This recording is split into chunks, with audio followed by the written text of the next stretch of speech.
Hello, everyone. I hope you've all been having a wonderful week. Today, we're going to be going over something really important, repotting our orchid. You can see here that things aren't looking too bright. The leaves are a little tired, and the roots might be struggling a bit. So, we're going to jump straight into it and carefully remove the plant from its old pot. This is the first and most important step before we can give it a fresh start. As you can see, the pine bark here is all dried up, but it's not completely dead, and it can still provide a small amount of nutrients and support for the plant. However, we still need to remove several parts of the roots that can no longer do the same. These old or rotted sections can actually slow down the orchid's recovery if we leave them in. So grab yourself a clean pair of scissors or pruning shears, and carefully trim off any roots that feel mushy, dark brown, or hollow when you press them. Healthy roots should feel firm and springy. If you notice any that are too soft or dry like paper, it's best to remove them now. Take your time with this step. It's like giving your orchid a small health check before repotting.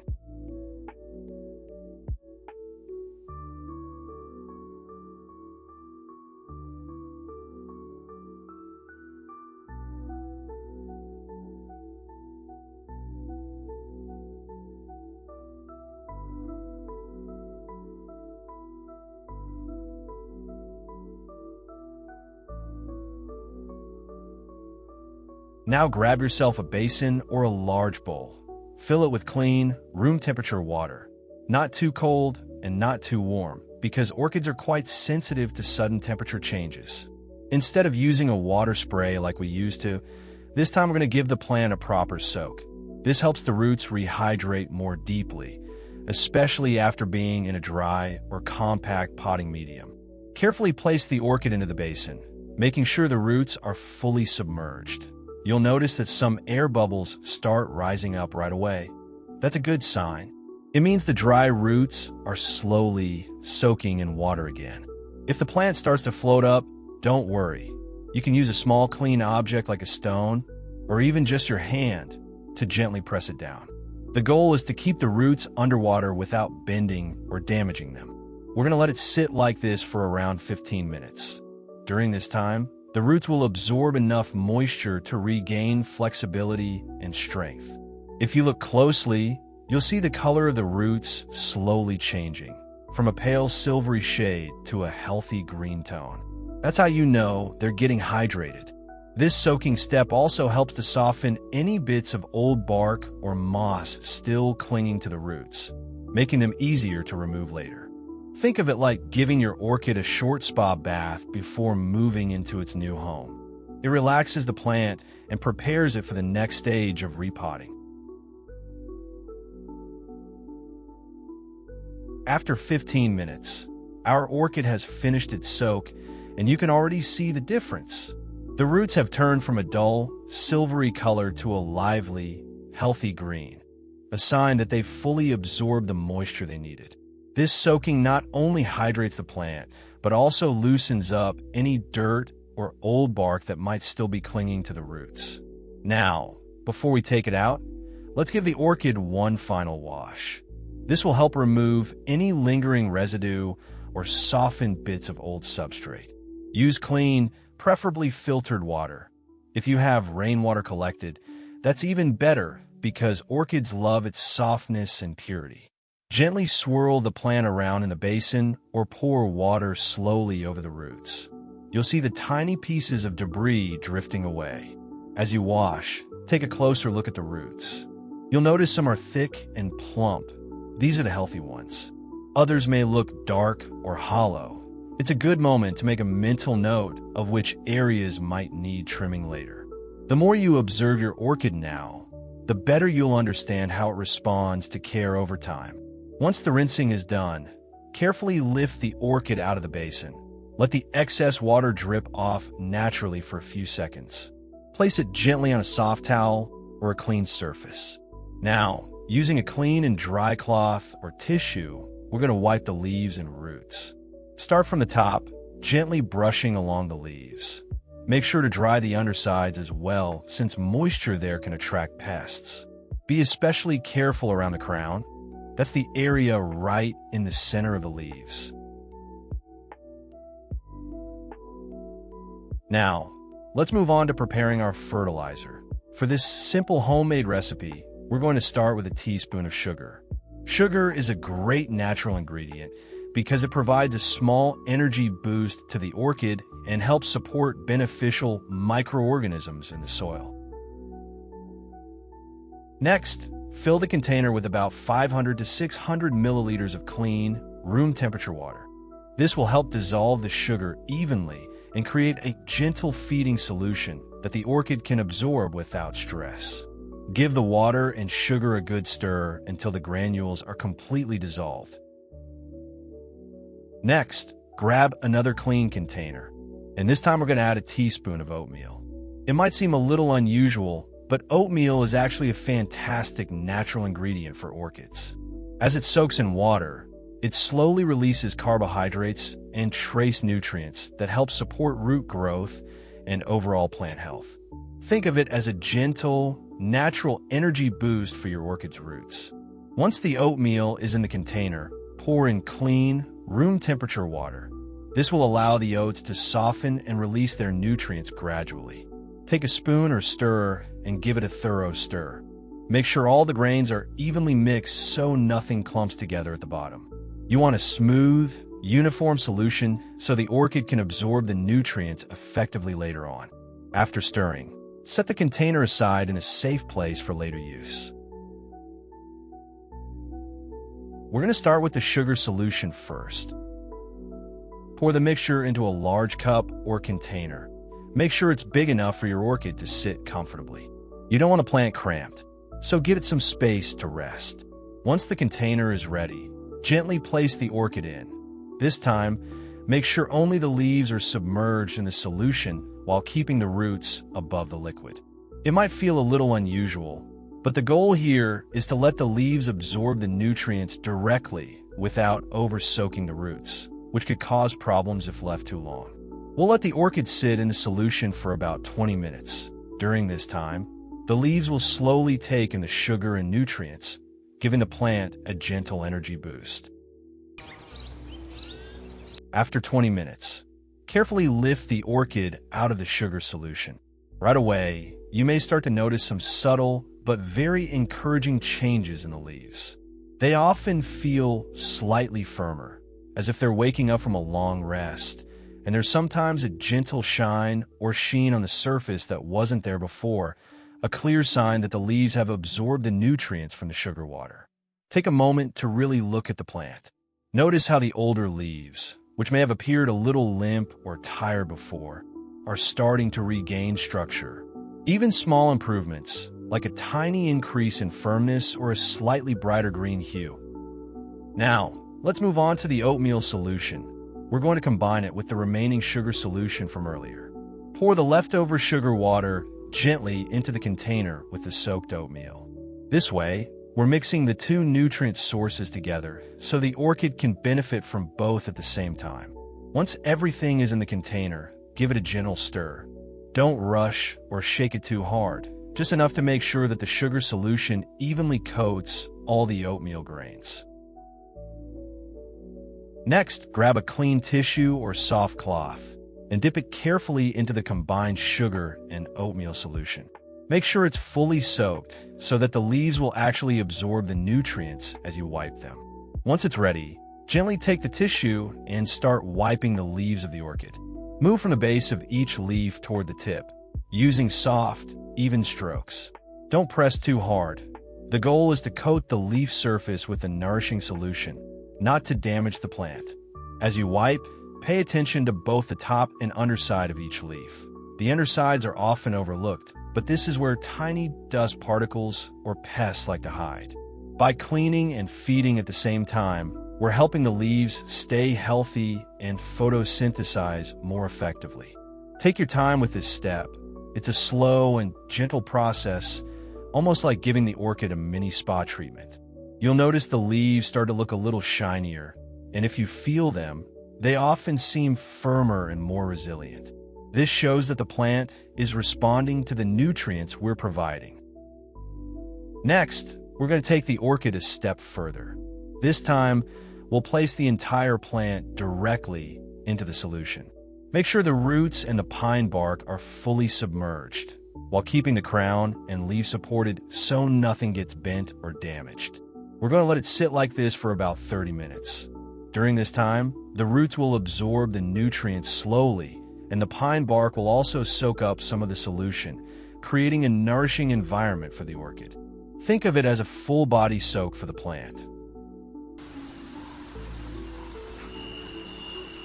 After 30 minutes, carefully lift the orchid out of the solution and take a moment to really observe it. The first thing you'll notice is how much the leaves have perked up. They feel firmer and more resilient under your fingers, no longer drooping or soft like they did before. The color may appear a bit richer, with a subtle sheen that shows the leaves have absorbed the nutrients from the solution. The roots are another clear sign of improvement. They've plumped up and regained their natural firmness. And if you look closely, you might see the tips glowing a healthy green. Even the pine bark in the potting medium looks rejuvenated, darkened slightly as it has absorbed some of the solution, creating a more supportive environment for the roots to grow. Take a moment to notice the overall posture of the plant. The leaves stand more upright, the crown looks stable, and the orchid as a whole seems energized and refreshed. As you inspect the plant more closely, look along the flower spike. You may see tiny little nubs beginning to form. These are the very first signs of new blooms, and they're a clear indication that the orchid is thriving and responding to the nutrients it's been given. Even though they're small, these nubs are full of potential, and with consistent care, they'll eventually grow into beautiful flowers. To give them a little extra support, take a clean tissue and dip it lightly into the remaining solution. Wrap the tissue gently around each nub, making sure it's secure but not tight. The idea is to create a small, nourishing blanket around the developing buds. You can use a soft clamp or simply tuck the tissue carefully so it stays in place. This targeted feeding gives the flower spike direct access to nutrients, which helps it grow steadily and reduces stress on the plant. Take your time with this step. It's a slow, careful process that allows you to connect with the orchid and really notice its progress. As you work, observe each leaf, each root, and each developing nub. Now, let's give our orchid a little extra care. We're going to cover the plant with a bit of cinnamon powder. Cinnamon is a natural antifungal agent, which helps protect any trimmed roots or developing part from infections and encourages healthy growth. Grab a small, clean paintbrush and dip it lightly into the powder. You don't need too much, just enough to lightly coat the areas that need protection. Then, gently tap the brush over the roots, the base of the plant, and any exposed areas where you've made cuts. Take care not to overdo it. A thin, even layer is all that's needed to create a protective barrier. Next, let's prepare a pot filled with fresh pine bark. This will be the orchid's new home, so make sure the pot has a clear drainage hole at the bottom. Fill it with enough pine bark to give the roots plenty of space to spread and breathe. Once the pot is ready, we're going to pour all of the remaining solution into it. Make sure the bark and any exposed roots are fully submerged. This allows the nutrients from the sugar and oatmeal mixture to soak deeply into the medium, creating a rich, nourishing environment for the orchid to recover and grow. After everything is submerged, we'll let the pot sit undisturbed for a full day. After one full day, our orchid is ready to move into its new home. We'll start by preparing a clean pot with a clear drainage hole at the bottom. This is essential to prevent waterlogging and allow the roots to breathe freely. Before adding the substrate, place several small pieces of foam at the bottom of the pot. This helps create stability and prevents the orchid from tipping over once it's positioned. The foam also ensures that water drains evenly, keeping the roots healthy and avoiding any stagnant moisture. Now, carefully position the orchid in the pot. Make sure it sits comfortably and upright, with the roots spread naturally over the foam. Take your time adjusting it so that it feels stable. The goal is to give the orchid a solid foundation to grow strong in its new home. To secure the plant further, we'll use a metal base or plant holder. This gently holds the pot together and keeps the orchid in place while the substrate settles. Now, we're going to move on to filling the pot. Gently pour the pine bark that we soaked yesterday around the orchid, making sure to fill in all the spaces between the roots. Take your time so that the roots are well supported but not crushed. We want them to have room to grow while staying stable in the pot. While we're arranging the moss and filling the pot, have you ever wondered why pine bark is so important for orchids? Well, it's actually one of the best natural substrates for these plants. Pine bark provides excellent aeration for the roots. Unlike regular soil, it doesn't compact or hold too much water. This allows the roots to breathe freely, which is essential for healthy growth. At the same time, pine bark retains just enough moisture to keep the roots hydrated without causing root rot, creating the perfect balance that orchids need. Another great benefit is that as the bark slowly decomposes, it releases small amounts of nutrients, giving your orchid a gentle, continuous feed over time. This mimics the natural environment of many orchids in the wild, where they grow on trees or rocks rather than in soil. So while it might seem like a simple step, choosing the right substrate and soaking it beforehand makes a huge difference in the orchid's recovery, growth, and eventual flowering. Once the pot is filled with pine bark, we'll cover the top with a thin layer of moss. The moss acts as a natural moisture regulator, helping to retain just enough water in the upper layer without suffocating the roots below. It also gives the pot a neat and finished appearance, while keeping the orchid comfortable and cozy in its new home. As you layer the moss, gently press it down around the base of the plant so it sits snugly but without compacting it too tightly. You want the orchid to feel secure, but still allow air to circulate around the roots. Proper airflow is key to preventing rot and encouraging healthy growth. Once this is done, take a moment to step back and inspect your work. Make sure the plant is standing upright, the roots are properly supported, and the layers of bark and moss look even. Your orchid is now fully settled in its new home, ready to start thriving again.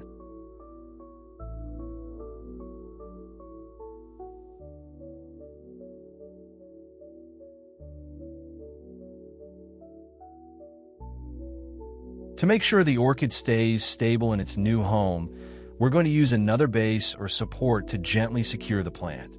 This keeps it upright and prevents it from shifting while the roots settle into the pine bark and moss. Make sure it's snug, but not too tight. We don't want to damage the roots or squeeze the plant. From this point on, routine care becomes absolutely critical. Orchids thrive on consistency, and how you care for them now will determine how healthy and strong they grow. Continue to water them carefully, making sure the moss and bark are slightly damp but never soggy. Wipe the leaves occasionally with our natural solution to provide extra nutrients and remove dust. Pay attention to the roots, leaves, and crown every few days. Small changes can tell you a lot about the plant health. Remember, orchids prefer a steady rhythm rather than being overfed or overwatered. With patient, regular care, your orchid will continue to recover, grow strong, and eventually reward you with beautiful, vibrant blooms.